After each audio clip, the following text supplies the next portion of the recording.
મિત્રો ચૈતર વસાવા તો જેલમાંથી છૂટી ગયા, પણ ફરી એકવાર ચૈતર વસાવા વિવાદમાં આવ્યા છે. શું ચૈતર વસાવાએ ગુનો કર્યો છે કે મનસુખ વસાવાએ ગુનો કર્યો છે?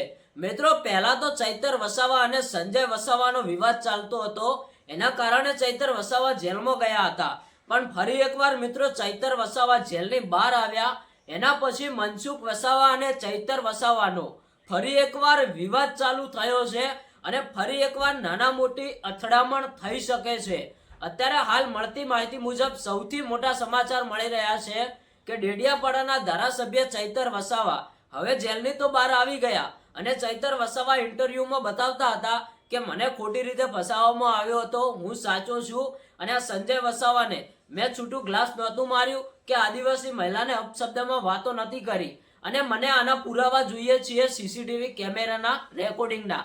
આ વાત સાંભળતા મિત્રો મનસુખ વસાવાએ ખુલ્લો જવાબ આપ્યો છે કે ચૈતર વસાવા બહુ ઘમંડી છે. ચૈતર વસાવાને જે લોકો સપોર્ટ કરે છે એ લોકો પણ ખોટા છે.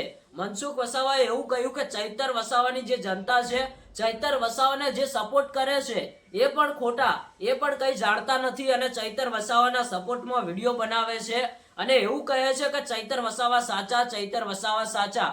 અને મનસુખ વસાવાએ એવું પણ કહ્યું છે કે ચૈતર વસાવા બહુ ઘમંડી છે અને એના ગુનાઓના કારણે તે જેલવાસ ભોગવી રહ્યો છે. અને બીજી વાત એ કરી કે જો ચૈતર વસાવાના સીસીટીવી કેમેરાના રેકોર્ડિંગ જાહેર થયા હોત ને તો ચૈતર વસાવા હજુ સુધી જેલમાંથી ન છૂટોત. મિત્રો એવું તો શું રહસ્ય છે સીસીટીવી કેમેરાના રેકોર્ડિંગમાં કે મનસુખ વસાવાએ એવું કહ્યું કે જો જાહેર થઈ ગયા હોત તો ચૈતર વસાવા આજે પણ ન છૂટોત. અને ચૈતર વસાવાના જે સીસીટીવી કેમેરાના રેકોર્ડિંગ છે એ જાહેર કેમ ન થયા એ પણ મનસુખ વસાવાએ આજે ખુલાસો કર્યો છે. તો આ વિડીયોની અંદર આપણે સંપૂર્ણ માહિતી તમને બતાવવાના છીએ. એક મિત્રો નવા અને તાજા સમાચાર મળ્યા છે. આ દરેક માહિતી જાણવા માટે વિડીયોમાં એન્ડ સુધી બના રહેજો. અને જો આપણી આ યુટ્યુબ ચેનલ ઉપર નવા આવો છો તો ચેનલને એક લાઇક, શેર અને સબસ્ક્રાઈબર કરી દેજો. તો ચલો મિત્રો આપણે જે મનસુખ વસાવાએ વાતો કરી છે એની સાચી વાત તમને બતાવીએ. મિત્રો મનસુખ વસાવાનું કહેવું એવું હતું કે જો ચૈતર વસાવાના આ સીસીટીવી કેમેરાના રેકોર્ડિંગ જાહેર કરવામાં આવ્યા હોત તો ચૈતર વસાવા ન છૂટોત. અને આ રેકોર્ડિંગ કેમ ડિલીટ કર્યા હતા કે ચૈતર વસાવા સામે ગુનો ના થાય એ માટે અને ચૈતર વસાવા સામે બહુ મોટી ફરિયાદ ન થાય એ માટે આ રેકોર્ડિંગ ડિલીટ કર્યા હતા. તો ઘણા બધા લોકો તો એવું કહી રહ્યા છે કે ભાજપના અમુક કર્મચારીઓએ આ રેકોર્ડિંગ ડિલીટ કરાવી નાખ્યા હતા અને જે ઘટના બની હતી એ દિવસે મનસુખ વસાવા ત્યાં હાજર થયા હતા અને થોડીક વાર આવીને પાછા જતા રહ્યા હતા. તો આજે મનસુખ વસાવાએ એ પણ ખુલાસો કર્યો છે કે જે દિવસે ચૈતર વસાવા સાથે જે ઘટના બની હતી એ દિવસે મનસુખ વસાવા ત્યાં આવ્યા હતા, પણ મનસુખ વસાવા કેમ આવ્યા હતા એ આજે અમને ખુલાસો કર્યો છે.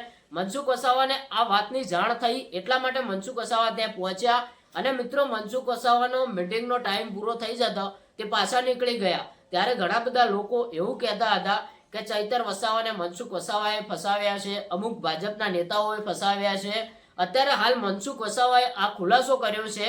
હજુ તો મિત્રો ચૈતર વસાવાની જનતા તો જાણે જ છે કે કોણ સાચું છે અને કોણ ખોટું છે. પણ મિત્રો ફરી એકવાર હવે ચૈતર વસાવા અને મનસુખ વસાવાનો વિવાદ થઈ શકે છે, કારણ કે મનસુખ વસાવા મીડિયા સામે હવે ખુલ્લેઆમ બોલી રહ્યા છે. પહેલા તો નતા બોલતા. ચૈતર વસાવા જ્યારે જેલમાં હતા ત્યારે મિત્રો આપણે કોઈનો વિરોધ નથી કરતા, નથી મનસુખ વસાવાનો વિરોધ કરતા કે નથી ચૈતર વસાવાનો વિરોધ કરતા. પણ અત્યારે હાલ જે મનસુખ વસાવાએ બતાવ્યું છે એ જ હું તમને જણાવું છું કે મનસુખ વસાવા એવું કહે છે કે ચૈતર વસાવા ઘમંડી છે, ચૈતર વસાવા એના કર્મોના કારણે જેલવાસ ભોગવી રહ્યા હતા. એ તો સારું થયું કે સીસીટીવી ન મળ્યા એટલા માટે ચૈતર વસાવા છૂટી ગયા, નહીં તો ચૈતર વસાવા અત્યાર સુધી પણ જેલમાં હોત એવું મનસુખ વસાવાએ કહ્યું છે. શું આ વાત સાચી છે કે ખોટી છે એ તમે કોમેન્ટ કરીને જણાવજો. મળીએ એક નવા વિડીયો સાથે.